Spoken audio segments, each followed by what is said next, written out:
grandparents can play such a special, informative role in our lives.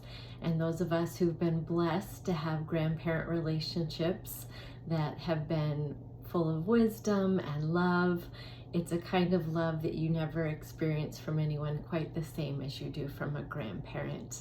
And I was blessed because of the construct of my family to have several grandparents and really special relationships with them and to be taught so much by them. And at a young age, when I became a proficient reader, I quickly became bored by reading children's books. So I would read the newspaper with my grandma and we would talk about current events, or she would introduce me to authors that she liked and we would read books together and discuss them. And my grandfather was a history professor and I loved to learn about the Civil War. I was obsessed with it. So he and I would have discussions about that, and even though he couldn't hear very well, we would try to converse about those things. And I just learned so much from my grandparents, how to garden and cook and how to knit and crochet. And basically I was a little old lady trapped in a 6-year-old, 7-year-old body, knitting with my grandma and discussing current events. While my cousins and siblings were out playing, I really enjoyed interacting with the older generation and found much wisdom to be gained from them, and still very much cling to that generation and just adore them. And I was blessed in the fact that they really taught me what the love of a family and loyalty should look like. And as a baby, I was raised by my mom, my grandma, and my great-grandma. So 3 generations of being doted on and cherished and loved, and just had that early formative experience of true family love so that I would understand what it's supposed to feel like. And they also introduced me to their faith, their belief system, and showed me through example what that looks like, what living the gospel looks like. And they were very moral, good women that carried themselves with a lot of integrity, and I'm just so grateful for their example. And today I'm going to be speaking about cult dynamics, the identifying factors of a cult, and how often in our targeting situations, our organized harassment situations, our gang stalking situations, we are dealing with usually family that operate much like a cult, or a religious organization that's persecuting us that also has a lot of these identifying factors that are similar to a cult, or they operate as a cult. And some of us even are unfortunate enough to have both attacking us, both a religious organization and a family group that's deeply enmeshed in that religious organization, and they feel justified in their faith belief that what they're doing is correct, which is so dangerous because they don't see anything wrong with persecution and criminal activity and abusing another person, even their own family member, because they feel that they're doing it out of devotion to their faith belief system or to God. And it's so dangerous because often there's just blindly following, blind faith, and many will go along with these attacks and this abuse and not see anything wrong with it, or simply just believe lies and not have critical thinking of their own, but lacking discernment, lacking the knowledge of right from wrong because they've been so enmeshed in that doctrine that they no longer can recognize truth from error. And it becomes quite dangerous for those of us that are experiencing persecution on this heightened level of a religious organization, especially one that has a lot of power and resources and connections and networking that can really get away and cover up a lot of criminal activity. And then if you have a family group that's acting somewhat like the mob that's enmeshed in this group, and they're partnering together to attack a family member rather than be loyal and loving and dedicated like a family should be, it's quite dangerous for the targeted individual that's experiencing this dynamic. So I'm going to be speaking about the different identifying factors in a cult in general, and how that is tied into a family that operates much like a cult, or a religious organization that's operating like a cult, and those similarities. And please know that as I'm speaking about the faith group that I was raised in and dedicated so many years and so much of my resources and time and love and devotion to, most of my life, as I heard of members who had left the church saying that they'd been abused or mistreated or discriminated against, I would have defended the faith to my death. I would have never believed that this faith group would ever be capable of what I have experienced firsthand. And the reason for that is because there are so many good people involved in the faith that I don't think even understand what's going on behind the scenes, and would probably never believe that it is true that members of the church or leaders would behave this way, because I certainly would never have believed this to be possible had I not experienced it for myself. And as I heard people who had left the church say things like I'm being attacked from the mafia or a mob, I just thought they were being dramatic and they were the problem. And now I'm understanding more deeply what they're talking about, and how, unfortunately, while there's so many good members, there are others who are really abusing their power and their access to resources and connections to people with positions of power, and abusing that power to get away with horrendous treatment from those that they feel have been disloyal to the faith, or that they're discriminating against, that live a lifestyle that they don't agree with. Or if somebody has spoken up in my situation where, some really uncomfortable things were happening, where I was witnessing indoctrination of children that was really inappropriate and I had an obligation to speak up about, I was attacked and persecuted by this faith group that I had spent so many decades of my life giving my money to, giving my time to, scrubbing the toilets for, doing everything I could to defend and support the growth of the church and the faith as a whole, and was completely devoted to it. And never did I foresee that I would ever be driven out of that community for doing the right thing. But this here on the board is as many items that I could fit of identifying factors of a cult dynamic. And it's interesting because as I was going through these different factors, I could identify much of family dynamics that are very similar, that, family that's operating much like a cult. And I was so fortunate that that older generation showed me what a loving family looked like, that I had that foundation early in my life. And unfortunately, the loving grandparents in that older generation that took me under their wing and cherished me and protected me are passed on now. And unfortunately, I'm left with a generation of very dishonest and greedy and envious family members that have no problem sacrificing one of their own to financially gain and to abuse them.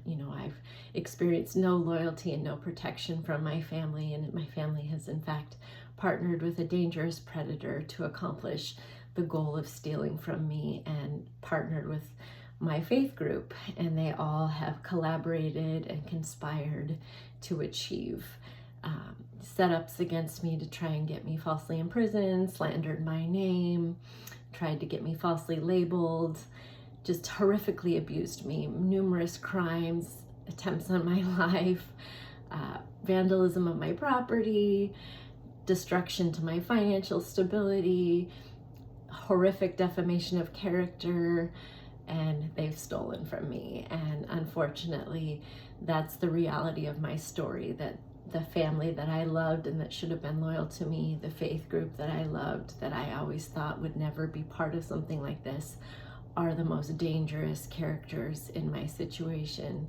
and have utilized their connections to law enforcement and people in positions of power to manipulate the situation, to keep themselves out of trouble, to practice further corruption, to hide their crimes. And it really goes to show how dangerous an organization can become to the public when they have that much power, that many resources, and that much pull, and no one questions their actions, and so many of the members just blindly follow and think, oh no, they would never do that. They're good people and they're good intentions, and we're taught at a very young age, it's drilled into us that this is the true and correct church, the only true and correct church on the earth, and to defend it at all costs. And I spent much of my life with that mentality, so I want to make sure that I identify that not all members are like this, and there are many good people that would be horrified if they knew the truth of some of the conduct of some of the members in some of our situations, not just mine, but there are many of us who have been horrifically abused by religious groups of all kinds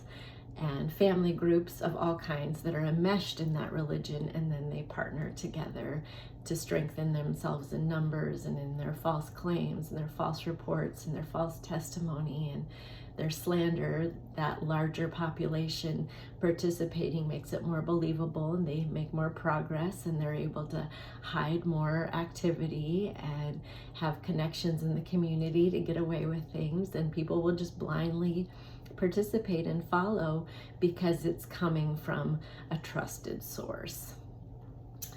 In a cult, the leader is always right. And in a family that operates like a cult or a mob, it's the same dynamic. There's always that authoritative figure, the one that calls the shots, and they're never wrong, and no one is to ever doubt or question what that leader says. So it's similar to a cult dynamic, same thing with a mob-like, cult-like family dynamic. There's a lack of financial disclosure in these situations. So in an abusive relationship or an abusive family dynamic, financial abuse is a huge part of that. And that can also play into a religious organization where members' money is being taken and it's hidden what's being done with it. It's not full disclosure. I was giving 10% plus of my income to a church group that was using resources to attack me and set me up for crimes and steal from me and horrifically abuse me and exploit me. And unbeknownst to me, I'm just loyally showing up and giving and devoted, and I was being frauded the whole time. And in a family situation, often in our targeting situations, there's a theft at the root of it, whether it's an inheritance theft and they're trying to silence that family member so that they can never speak up or have knowledge about what's been done. And withholding information is a large part of that cult dynamic, whether in church or in a family or an abusive relationship. Often the targeted individual or the black sheep is left in the dark about resources. There is attacks on their financial stability, a lot of financial abuse. There's a demand for loyalty. In a cult-like dynamic at a very young age, children are taught to be devoted, to blindly follow. We're the true church. We're the only true church on the earth. And you defend that. It's drilled into our head. We sing songs repetitively, reinforcing that theory. And you grow up without questioning, well, what if other people have belief systems that are valuable and that have merit? It becomes this note, we are the only correct ones. And we keep to ourselves, we keep to people that believe as we believe, we only date people that are part of the faith, you only marry people that are a part of the faith.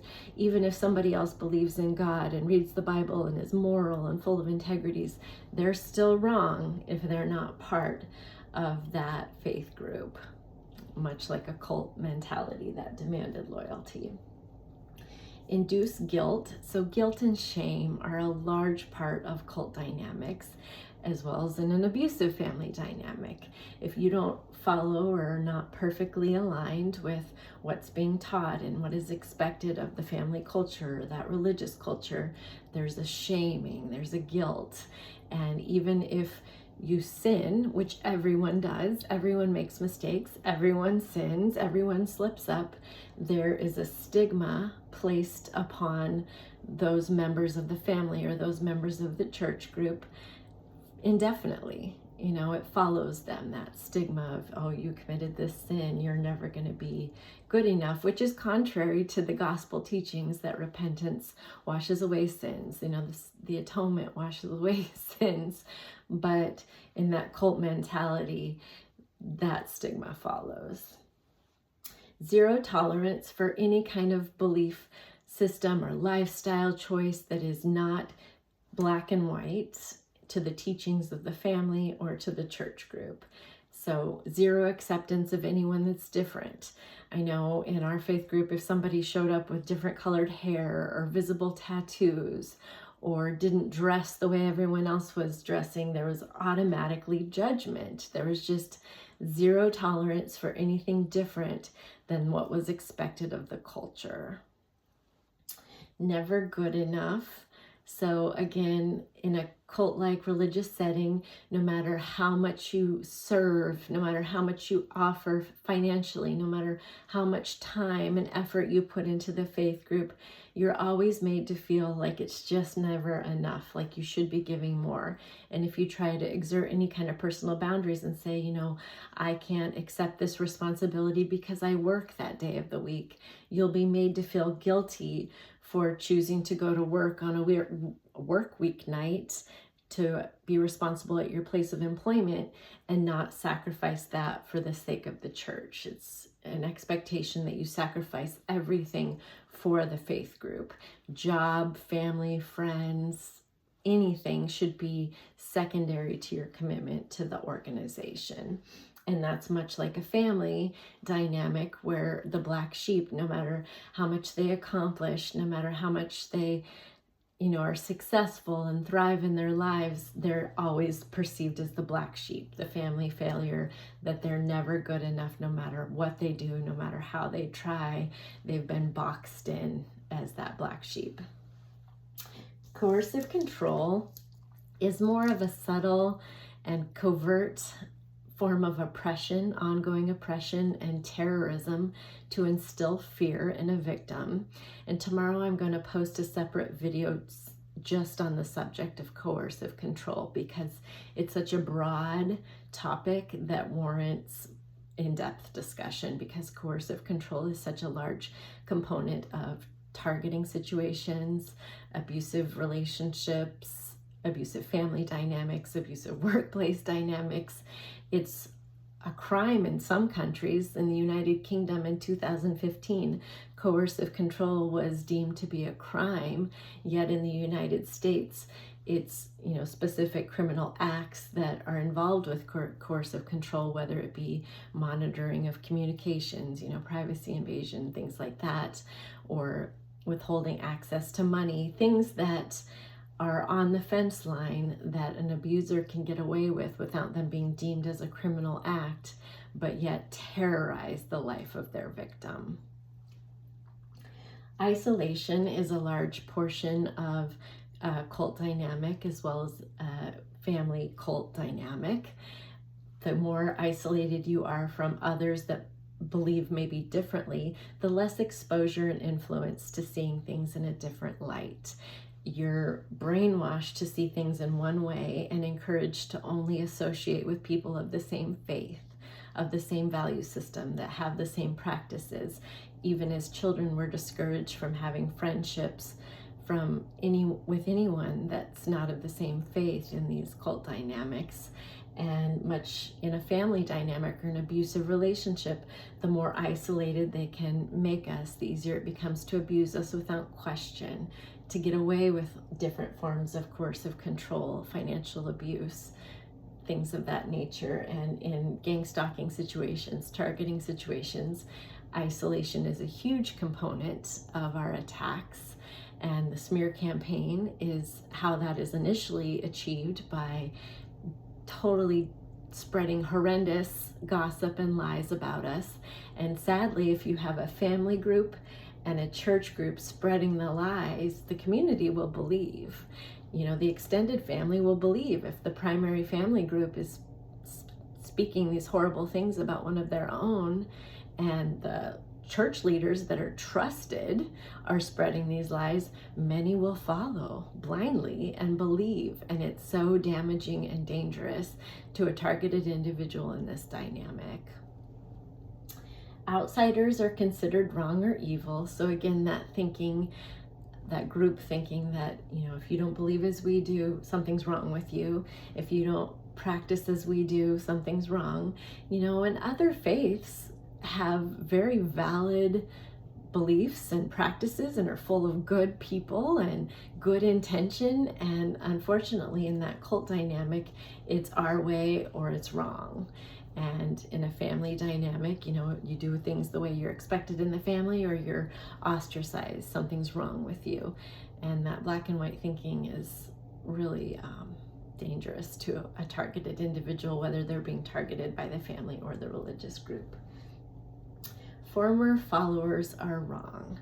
So I grew up seeing that when people would leave the religious organization, that there was never considered a legitimate reason for doing so. Even if they had been treated horrifically, been abused or treated badly by a leader in the church or discriminated against, it was never justified. It was always seen as they were in the wrong, and if they ever spoke badly about the church, they were horrible and they deserved to be shunned. Don't talk to them, don't associate with them, treat them badly. It's okay to abuse them. And similar to the family dynamic, if you're leaving a family that's abusive and pulling back and creating boundaries and not wanting to be exposed to that anymore, again, it's that shunning. We can abuse this family member now. They're no longer part of the family. We've disowned them because they're not following in the way we expect, and all bets are off. They can, even go so far as to consider honor killing, where it's okay, it's acceptable to take the life of a former member because they're not practicing in the way that is perceived to be correct. And they're viewed as traitors. So if you choose to follow a different faith, or choose to live a different lifestyle, or marry someone outside of the church, you're a traitor and will forever be stigmatized as somebody who didn't do things the way that they were expected to. You didn't get married in the location that was expected of you. You're not living the lifestyle that's expected of you. You work on Sundays instead of go to church. You're at fault, you're bad, you're no good, keep your kids away from this person. That kind of black and white thinking, instead of accepting and loving people as they are, where they're at, much like the Savior taught. It's a black and white, you do it by the book, or you're wrong and you're a traitor if you ever question, if you ever step away, if you ever try to do anything differently, similar to other cult dynamics. Witch hunting is a big part of a cult family dynamic and a cult dynamic. So again, if you have a different belief system or practices, or do anything that they perceive to be out of alignment with the core group, it's acceptable to gang up, everyone grab their pitchforks and attack that person. We're going to slander them, we're going to ostracize them, we're going to drive them out of the community, we're going to smash up their car, we're going to rip out their garden, we're going to get them fired from their job, we're going to call and complain about them, we're going to make false police reports about them, we're going to commit perjury and try to cause all kinds of problems for them. We're going to all come together and block them from their inheritance, their blessings, because they're not living the way we think that they should be living. Therefore, they're not deserving of what their posterity has left for them, because they're not of our alignment, our faith alignment. They don't deserve to be blessed. Us versus them mentality. It's again that they believe this way, we believe the right way thinking. And if you don't fit in the box, then you're over there, you're othered. And the gospel of Jesus Christ is about acceptance and loving everyone. Jesus didn't discriminate. And it's just really interesting that so many faith groups take on this mentality that if you don't do things like us, there's something wrong with you. Cohesion through attack. So sadly, many family members will become bonded by picking on or bullying one of the family members, generally the black sheep. They're united. That's how they spend their time. That's what they talk about. That's how they find connection, is uniting together to pick on one of their own. And sadly, this plays out in a cult dynamic as well, where, we're connected in our combined hatred for this person, and that's how we're bonded. We spend time and have meetings and group chats together to share our resentment or envy or our disdain toward this former member of the group, and that's what keeps us cohesive. It's very unhealthy. Again, hate bonding, that same mentality that we're united in hate instead of love, which is what a faith group should be united in, is loving and serving and acceptance and kindness. But rather, the cult dynamic is we all hate this person and we're connected and close and have something to share in common with one another because we all hate this person. Scapegoat or a sacrifice is normalized in an abusive family dynamic where it's operating like a cult. So that black sheep is the family scapegoat. Everything is blamed on that family member, whether they're to be at fault or not. They're going to be the one that takes the blame. Any problems or consequences that other family members may face for crimes they've committed, well, it's the victim's fault. If they hadn't been this way, we wouldn't have had to commit these crimes. That kind of thinking. And just like in a cult dynamic, they'll do anything to protect the larger group, the larger organization, even if that means sacrificing one of their own. And it's all about protecting the image, protecting the group, and the dedication to protecting that cult or that organization is the primary goal of a lot of members, regardless of what has to be done to do that.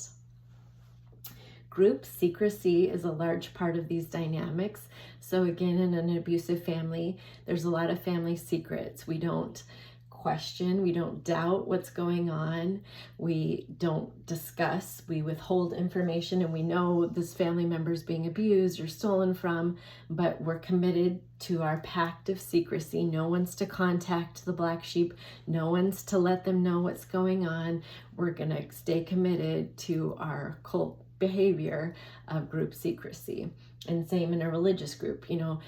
People in the church could know that certain people are involved in nefarious acts and criminal acts and things that they shouldn't be. They could hear the smear campaign, the slander of a former member, but they'll protect the organization. They'll be committed to that secrecy instead of speaking up, questioning behavior that's contrary to the gospel of Jesus Christ, behavior that doesn't resemble his church correctly.